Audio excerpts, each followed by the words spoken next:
안녕하세요. 이황석의 유기농 일기입니다.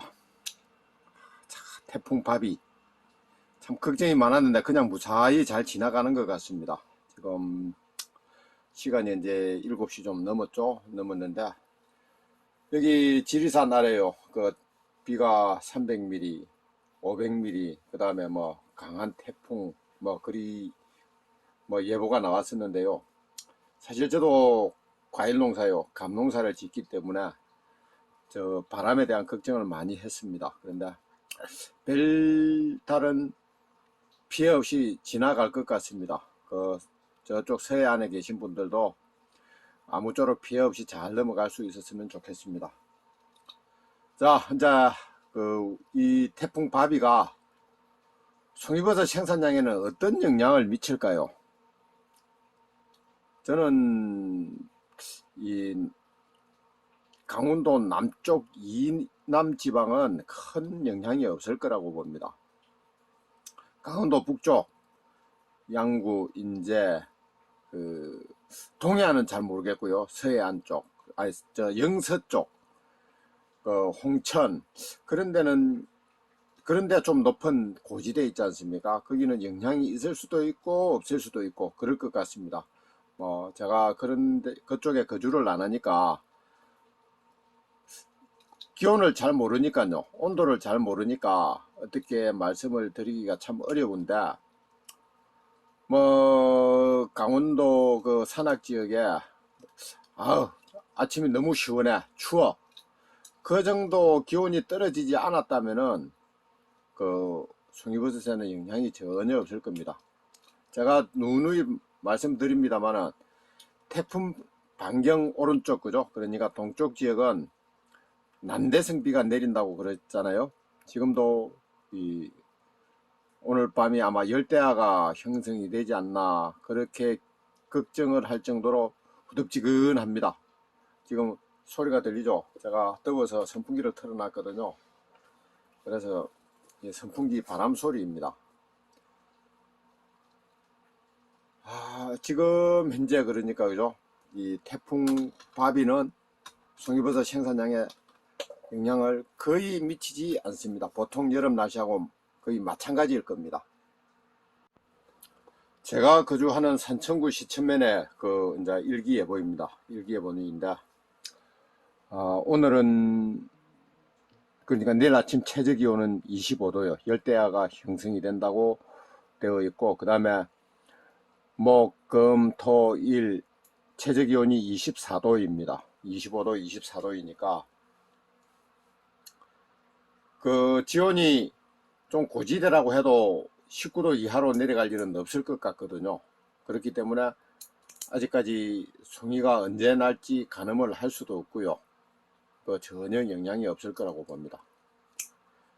보통 분들 그러잖아요. 백로가 지나고 뭐 처서가 지나고 그러면 송이 따러 가야 된다고 그렇게 말씀들 많이 하시는데요. 그 현상은 전에 우리 뭐라고 말씀드려야 됩니까? 지구 온난화가 진행이 되기 전에 일상일 수가 있고요. 그러니까 지구 온난화가 지금 진행이 돼서 많이 해서 우리나라 평균 기온이 많이 올라갔다고 하지 않습니까? 그렇기 때문에 처서, 백로, 특히 여기 경남 지역 같은 경우는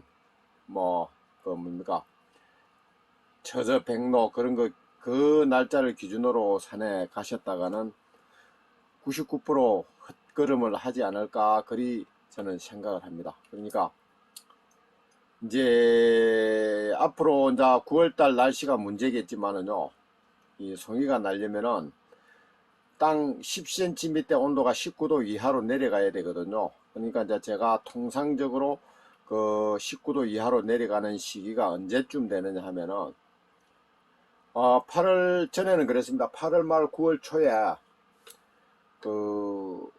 아침에 자고 밖에 나가면 아우 추워, 너무 추워, 그럴 정도로 쌀랑한 날이 있습니다. 그때 기온을 재어보면 12도 11도까지 내려가거든요. 그때 이 지중 온도, 그러니까 10cm 온도가 19도 이하로 내려가는 경우가 생기더라고요. 그리고 그 외에는 또 저 샤워를 할 때요. 저는 이 저 지하수, 그러니까 그 계곡수를 가지고 샤워를 하거든요. 아우 추워. 샤워하기 이제 너무 추워.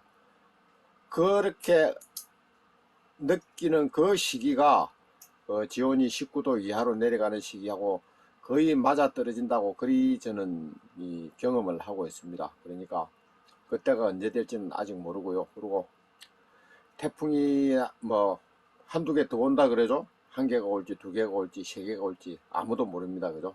그 태풍이 어느 방향으로 언제 어느 때 어느 방향으로 오느냐에 따라서 송이버섯의 작황은 달라집니다. 그러니까 그 지온이요. 지온 지중 온도가 19도 이하로 떨어지기 전에는 어찌됐든 간에 이 저 서해안 쪽이요.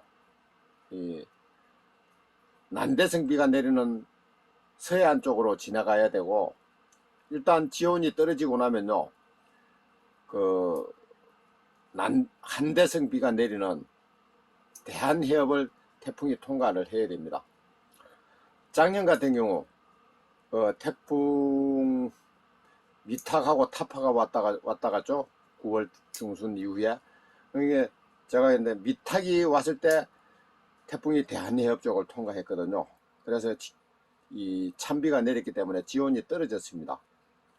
그런데 10월 초 태풍 타파가 그 전남, 그러니까 목포 해안 쪽에 상륙을 했잖아요. 그러면은 목포 해안 쪽에 상륙을 해서 그 지리산 지역을 감통을 해서 경북 그 동해안 쪽을 빠져나간 걸로 알고 있습니다. 그런데 그 태풍 전반부에 형성이 되는 그 비구름대 있지 않습니까? 그 비구름대가 전국에 난대성비를 내렸기 때문에 송이가 흉린이 된 것으로 저는 그렇게 판단을 합니다. 보통 사람들이 그러죠. 태풍이 와서 천둥번개가 치고 나무를 흔들어야 송이버섯이 많이 난다. 그렇게 말씀을 하시는데, 저는 태풍이 언제 어느 때에 어느 방향으로 오느냐에 따라서 송이가 많이 날 수도 있고 아니면 흉년이 들게 할 수도 있다고 그렇게 저는 생각을 합니다. 태풍이 오면 송이가 풍년이 든다면요. 작년에 가을철에 태풍이 3개나 지나갔잖아요. 그러면 송이버섯이 많이 나서 그 울진 영덕 지역에는요. 논두렁 밭두렁에도 그 송이가 날 정도로 송이가 많이 났었죠. 많이 나는 게 많이 나야 되는 거잖아요. 근데 송이가 그쪽도 안 난 걸로 알고 있습니다. 그러니까 결국은 태풍이 언제 어느 때 어느 방향으로 오느냐에 따라서 송이의 작황은 달라집니다. 앞으로 날씨가 어떻게 변할지 제 나름대로 관찰을 하고 그 날씨가 크게 변할 때마다 영상을 올리도록 하겠습니다. 그 송이버섯 작황에 대해서 관심이 있으신 분들은 그 제 영상을 보시면은 아마 많은 참고가 될 겁니다. 예, 감사합니다.